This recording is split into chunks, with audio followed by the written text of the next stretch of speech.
That's tougher than a diamond but stretches like rubber. In fact, its layers are so thin you'd need 3 million sheets of it to make a layer 1 millimetre thick. And it conducts electricity and heat. Better even than copper wire. Really, really well.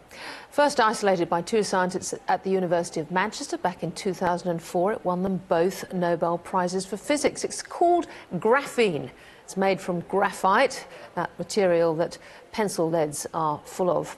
And a little later in the show, we'll be talking to the fellow that is working in graphene with Manchester University in his listed company from the West, Talga Resources.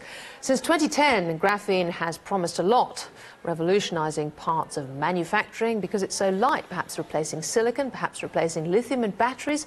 So far, it's proven rather tricky, not least because graphene conducts electricity, as I've said, rather too well. But it's the use of graphene in concrete and maybe packaging that Talga is interested in. That story a little later in the show. Yes, welcome back. Let's come to the story I mentioned at the start of the show and the investment potential and the risk in this extraordinary product, graphene. Mark Thompson is the founder and managing director of advanced materials tech, Talga Resources, which owns some substantial graphite assets in Sweden, I believe, and is working to develop applications for graphene right across manufacturing. Interestingly, shares were up over 11% just today, with Talga Resources reportedly to work with Swedish paper and pulp manufacturer Billerud Korsnäs on packaging. And Mark Thompson joins me now from Perth. Mark, it's great to see you there. Now, just tell me a little, for those that don't know much about graphene, how real an investment prospect is it?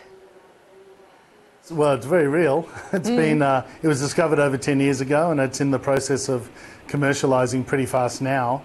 I would say that it's in its early stages, but the time is now when it's starting to accelerate.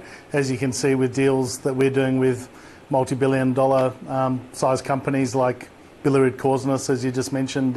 Yes. We've also got deals with Bosch, BASF and large companies like that. So I think it's well underway. I just think it's poorly understood. Yeah, exactly. So help me.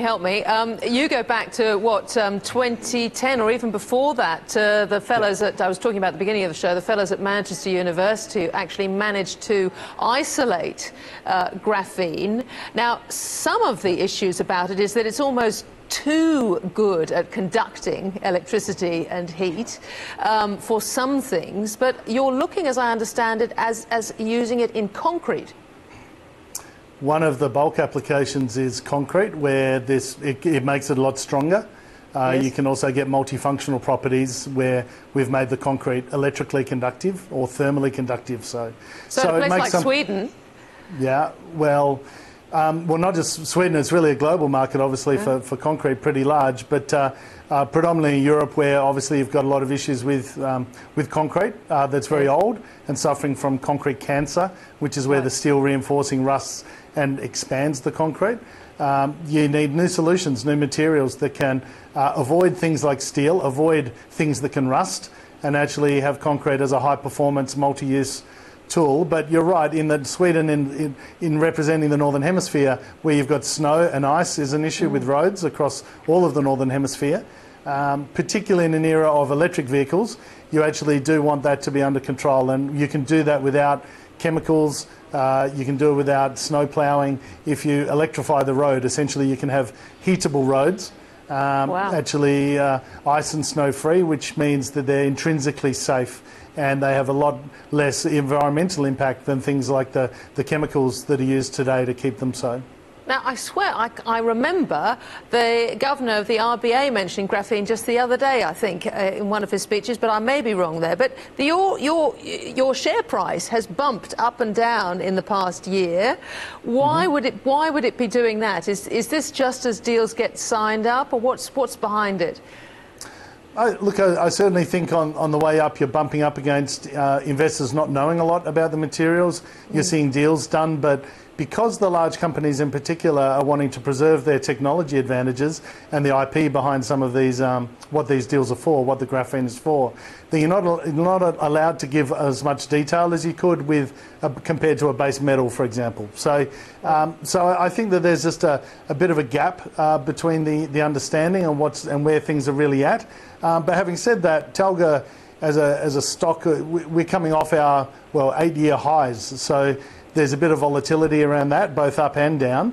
But in general, over the years, I think we're roughly doubling every few years. So you have a 400% sort of improvement over time. So I would say that the trend is there. The trend that we went into graphite and graphene back in 11 is shown to be the correct one. And Yes. the whole theme around lightweight superconductive materials, whether it's for batteries, concrete, plastics, paint, everyday objects like that, as well as the media darlings, things like water filters and some of these more high-tech uses, that trend is actually true. It's complete. Yeah. It's just a bumpy ride on the way. And what Talga has, Mark, is obviously it owns the graphite. Your main resource is in Sweden. Is that correct? Yep. Yes. Okay, and then to what extent do you have much IP locked away for some of these processes? Yeah, we're in a relatively unique position in that we own our own carbon source to make the graphene from. So we have what's the world's highest grade resource of graphite, which is what we make the graphene from. From that point, we have our own IP in the technology. So we have patent pending process on how we convert the graphite into graphene. And then we've actually got a research and development division that actually creates intellectual property in making the graphene stick or mix into products. So in that way, we are truly vertically integrated, and we save all those margins for our own potential economic benefit in future. So, and that's what we've actually found is necessary, is control of your source, special processing technology, special products, and our end users are the end users of the products. They're not middlemen, they're not traders. So that's the model that we've chosen, and so far I think if you look at the value created over the last few years, that's still looking like the correct way to do it, and certainly builds a lot of, I think, a lot of intellectual property into our group versus others. Yeah, and so you're sitting here in Perth with your assets, obviously a lot of them in Sweden. The rest of the business in terms of any cash generation to actually pay for your development, that comes from other minerals, is that right? No, it's mostly from the graphite and graphene. Right. We do have some, we have over the years, it's true, sold off non-core assets, gold. We've just recently completed selling the last of our gold assets. And we've actually got a cobalt, we've got Sweden's largest cobalt deposit and a whole suite of cobalt assets, which we are also, it is true, looking at the potential to IPO those or spin those off. The final decision hasn't been made on that yet, but we are doing some work on that, and you can expect an update on that soon. But actually, the revenue from the company so far has come from graphene sales. So it's in its early days. It's not a material number at the moment, but it's part of actually developing a supply chain where we have a rather massive natural and technological advantage, and that seems to be rolling out exactly as planned. Well, Mark Thompson, I really look forward to following you with your rollout. Thank you very much for joining me there. Thanks, Ticky. Pleasure. Cheers.